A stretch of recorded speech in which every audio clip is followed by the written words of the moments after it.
रहीम अस्सलाम वालेकुम। This is Imran Shah, director Fatima educational system Kiranwala. आज हम देखेंगे कि हम किसी को ज़िम्मेदार कैसे बना सकते हैं। फ़र्ज़ कर लें आपका कोई बेटा है, बेटी है, अगर आप टीचर हैं तो आपके स्टूडेंट्स हो सकते हैं।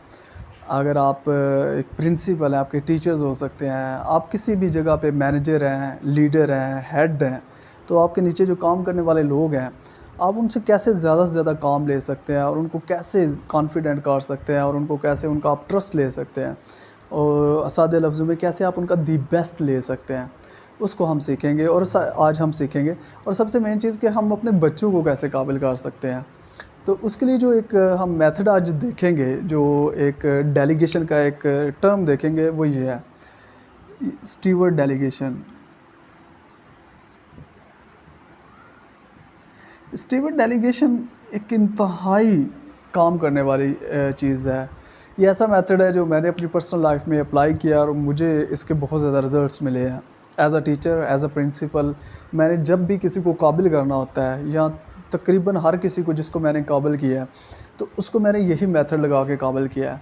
ये एक ऐसा मेथड है जो यूनिवर्सल है, यानी ऐसा नहीं है कि मैं अगर अप्लाई कर रहा हूँ तो मैं ही इससे फ़ायदा ले सकता हूँ। तकरीबन कोई भी इंसान जो दूसरे इंसान को काबिल बनाना चाहता है, ज़िम्मेदार बनाना चाहता है, ये अप्लाई कर सकता है, ये मेथड अप्लाई कर सकता है। ये मेथड एक्चुअल में क्या करता है कि जो द बेस्ट होता है, ह्यूमन साइकोलॉजी, एक इंसान के दिमाग के अंदर जो उसका पोटेंशियल छुपा हुआ होता है, ये इसको अनलीश करता है, बाहर निकालता है। इससे पहले मैं आपको एक स्टोरी सुनाता हूँ, तो उस स्टोरी के ज़रिए फिर मैं अपने इस को एक्सप्लेन करूँगा, इस मेथड को। एक बाप है, अपने गैदरिंग में होता है, यानी अपने घर में बैठा होता है, तो सारी फैमिली बैठी होती है। उसमें वो कहता है कि मेरे पास ये ज़िम्मेदारियाँ हैं, तो और जो उनकी वाइफ है उनके पास ये ज़िम्मेदारियाँ हैं, तो बाहर लॉन जो है उसको साफ़ करने की ज़िम्मेदारी कौन लेगा। उनका एक 7 साल का बेटा होता है, तो वो मोटिवेट हो कि मेरे बाबा के पास इतना काम है, मेरी मामा भी इतने काम कर रहे हैं, तो मैं क्यों ना ये काम मैं ले लूँ। वो कहता है बाबा मैं ये काम करूँगा।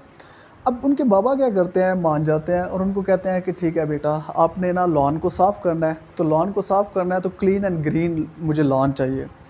वो ज़्यादा फोकस किस चीज़ पे करता है, यानी कि उसके बाबा किस चीज़ पे फोकस करते हैं, वो इस चीज़ पे फोकस करते हैं, रिज़ल्ट, कि मुझे क्या चाहिए, मुझे क्लीन एंड ग्रीन लॉन चाहिए। वो अपने बच्चे को समझाते हैं क्लीन से मुराद क्या है, कोई पत्ता ना हो, कोई इसमें जो है ना शापर वगैरह या इस तरह की चीज़ें ना हो। ग्रीन से क्या मुराद है कि सारे जो पौधे वगैरह लगे हुए हैं वो हरियाले हों, यानी हरे हों, सब्ज़ हों और बीमार ना हों, यानी उनकी आपने देखभाल करनी है।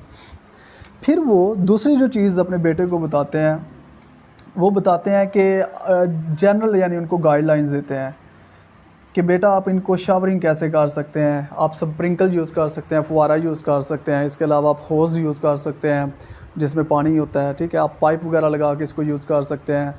तो बेटा अगर कोई पौधा अगर ख़राब हो जाता है, उसको कोई मसला बन जाता है, तो आप फिर ऐसे मुझे बताएंगे, मैं फिर आप उसका कोई सलूशन दूंगा। वो सारी गाइडलाइंस देते हैं कि उन्होंने कैसे उस लॉन को संभाला होता है, ताकि उनका जो बच्चा है वो भी सीख जाए। जो तीसरे नंबर पे चीज़ उनको वो बताते हैं, वो रिसोर्सेज बताते हैं। रिसोर्सेज यानी कि कौन कौन से रिसोर्सेज हैं जो वो यूटिलाइज़ कर सकते हैं। तो सबसे पहले वो कहते हैं कि सबसे बड़ा रिसोर्स मैं, यानी आपको जब भी किसी की मदद चाहिए होगी आप मुझसे मदद ले सकते हैं।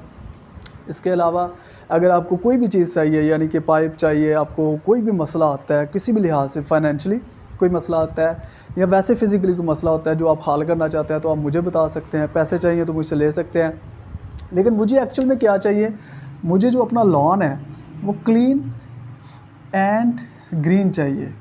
वो बार बार उनके जो वालिद हैं, उनके पापा, वो इस चीज़ पे फोकस करते हैं, clean and green, clean and green, clean and green, यानी कि ये वो चीज़ है जो मुझे चाहिए। वो कोई भी मेथड फिक्स नहीं कर रहे कि इस तरीके से ही करो, एक एक मिनट का नहीं हिसाब करते कि 1 मिनट ये करना है, फिर ये करना है, फिर ये करना है। वो सिर्फ अपने बच्चे को बताते हैं कि मुझे ये चीज़ चाहिए। उसके बाद वो उनको बताते हैं कि अकाउंटेबिलिटी कैसे होगी, यानी जो ज़िम्मेदारी वो दी जा रही है उस बच्चे को, तो उसकी अकाउंटेबिलिटी कैसे होगी, उसके रिज़ल्ट्स कैसे चेक किए जाएंगे। तो वो डेफिनेटली यही है कि क्लीन एंड ग्रीन, हर चीज़ बिल्कुल साफ़ सुथरी होनी चाहिए। और लास्ट पे कॉन्सिक्वेंसेस ये चीज़ होती है कि अगर आप जो ज़िम्मेदारी दी गई है उसको पूरा करते हैं तो आपको रिवार्ड क्या मिलेगा, अगर पूरा नहीं करते तो उसका आपको नुकसान क्या होगा। ये वो एक्चुअल में पैरामीटर्स हैं कि जिनके तहत आप ये स्टीवर्ड डेलीगेशन अप्लाई कर सकते हैं। यानी आपने किसी भी इंसान को काबिल बनाना है, ज़िम्मेदार बनाना है, तो सबसे पहले उसको बताएं कि आप उसे चाहते क्या हैं, उसे डिमांड क्या करते हैं, आप उससे एक्सपेक्ट क्या करते हैं।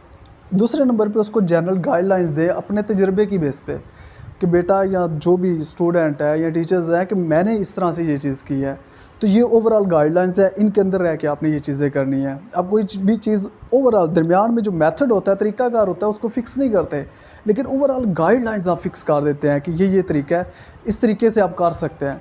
फिर वो रिसोर्सेज बताते हैं कि ये रिसोर्सेज है, अगर आपको पैसे चाहिए तो ये ऐसे आप मैनेज करेंगे, अगर आपको चीज़ें चाहिए तो आप कैसे मैनेज करेंगे, अगर आपको हेल्प चाहिए हो तो आप कैसे ले सकते हैं।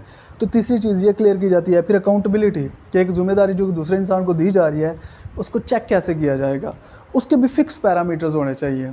ये नहीं कि अभी आपने उनको बताया था कि ग्रीन होना चाहिए, जो लॉन है वो ग्रीन होना चाहिए, लेकिन जब आप लॉन को चेक कर रहे हैं पहले आपने तय नहीं किया कि घास कितना बड़ा होना चाहिए, लेकिन बाद में आप उनको बोले कि घास इतना छोटा क्यों है या बड़ा क्यों है। तो अकाउंटेबिलिटी करते हुए आपने वही अकाउंटेबिलिटी बाद में उसी तरीके से आपने उसका चेक करना है, रिज़ल्ट चेक करना है जो पहले आपने तय कर दिया है। और उसके बाद कॉन्सिक्वेंसेस नताज, अगर एक रिवार्ड भी मिलना चाहिए और पनिशमेंट भी होनी चाहिए। यानी एक बंदा अगर एक ज़िम्मेदारी पूरी कर लेता है तो उसको अप्रिसिएशन मिलनी चाहिए, अगर वो नहीं कर पाता तो डेफिनेटली उसके हिसाब से उसको थोड़ी सी सज़ा और जज़ा या बातों की हद तक उसको सुनाना है या क्या करना है, ये सारे मामला तय होते हैं। ये वो 5 वेज़ हैं, ये वो 5 स्टेप्स हैं कि जिनके ज़रिए आप किसी भी इंसान को रिस्पॉन्सिबल बना सकते हैं। अब यहाँ पे एक चीज़ अपने माइंड में रखनी है, याद रखिएगा कोई भी जो इंसान ज़िम्मेदार, आप ज़िम्मेदार अगर हैं, आप एक दिन में नहीं बने हैं, एक साल में नहीं बने, आपने कई साल लिए होंगे और फिर जाके आप ज़िम्मेदार बने होंगे। तो सबसे पहले ये चीज़ माइंड में रखनी है कि ये मेथड ऐसा नहीं है कि 1 महीने के अंदर अंदर रिज़ल्ट देने लग जाएगा। आपको ये चीज़ माइंड में रखनी है कि ये टाइम लेगा।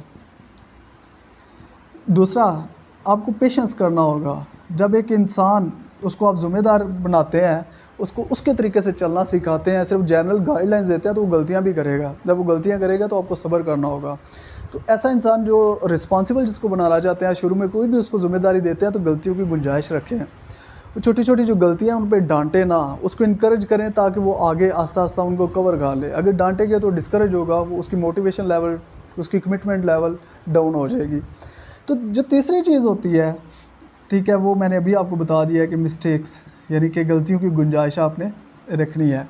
अब यहाँ पे एक और सवाल बनता है कि कुछ लोग ऐसे होते हैं, जैसे फ़र्ज़ कर लो एक बच्चा है 6 साल का, अब क्या उस पे ये अप्लाई हो सकता है? उस पे अप्लाई हो सकता है। ये मेथड कहीं पे किसी भी इंसान पे अप्लाई हो सकता है, किसी भी सिचुएशन में अप्लाई हो सकता है। बस डिफरेंस है आपने क्या करना है। अगर तो अगला बंदा इमेच्योर है तो फिर गाइडलाइंस बढ़ा दें और अकाउंटेबिलिटी, ये सारी चीज़ें बढ़ा दें, यानी ट्रेनिंग उसकी बढ़ा दें, उसको बार बार ये चीज़ें समझाएं, बार बार चेक एंड बैलेंस करें, बार बार उसको उसके माइंड के जो स्नैप्टिक कनेक्शंस हैं या उसको ट्रेन करें। लेकिन अगर बंदा मैच्योर है तो फिर सिर्फ 1-2 दफ़ा आपको बताना पड़ेगा। यानी कि ये नहीं है कि अगर बच्चा है तो उस पर ये चीज़ अप्लाई नहीं होती और बड़ा है तो उस पर होती है, ये हर इंसान पे अप्लाई होती है। बस फ़र्क क्या होगा कि जो जितना इमेच्योर है उसको उतना ज़्यादा ये चीज़ आपने बार बार करवानी है, सादे लफ्ज़ में आपने इसकी ट्रेनिंग करनी है। अब शुरू में ये बहुत ज़्यादा टाइम कंज्यूमिंग है, ये वाला मेथड शुरू में बहुत ज़्यादा ये टाइम लेगा, सब्र करना पड़ेगा, लेकिन लॉन्ग टर्म में आपको फ़ायदा होगा। लॉन्ग टर्म में आप सिर्फ एक वर्ड बोला करेंगे और अगला बंदा समझ जाएगा कि एक्चुअल में ये इंसान ये चीज़ चाहता है। तो आज हमने ये चीज़ स्टीवर्ड डेलीगेशन जो है ना ये डिस्कस की, और ये मेथड अगर आप अप्लाई करते हैं तो मेरा ख्याल है कि आपको बहुत अच्छे रिजल्ट्स मिलेंगे, स्पेशली अगर आप अपने बच्चों की परवरिश करते हुए ये अप्लाई करते हैं। इसको अप्लाई करते हुए मैं फिर एक बार बता दूं कि कुछ चीज़ें हैं जो आपने माइंड में रखनी है, इनको ज़रूर माइंड में रखना है। और हाँ, जो लास्ट सबसे अहम चीज़ है जो आपने माइंड में रखनी है वो ये है कि आप पहले ख़ुद ज़िम्मेदार होंगे तो ही आप ज़िम्मेदार बना सकेंगे। तो ऐसा नहीं है कि आप ख़ुद केयरलेस हैं, आप ज़िम्मेदार नहीं हैं, ठीक है, आपको कोई रिज़ल्ट्स क्लियर नहीं है, कोई गाइडलाइंस क्लियर नहीं है, यानी आप ख़ुद, आपकी काबिलियत कोई नहीं है और आप एक्चुअल में दूसरों को काबिल बनाना चाहते हैं। तो पहले आप ये ख़ुद अप्लाई करें अपने आप पे, अपना कॉम्पिटेंस लेवल, काबिलियत का जो लेवल है उसको बढ़ाएं। जब आप सीख जाएंगे फिर ही वो गाइडलाइंस दे सकेंगे जिसके अंदर रह के दूसरा काम कर सकेगा, फिर ही एक्चुअल में आप उसको रिसोर्सेज प्रोवाइड कर सकेंगे, या आप सही मैनू में उसकी जो ग्रोथ है, अगले इंसान की मेंटल ग्रोथ है, उसको अंडरस्टैंड कर सकेंगे।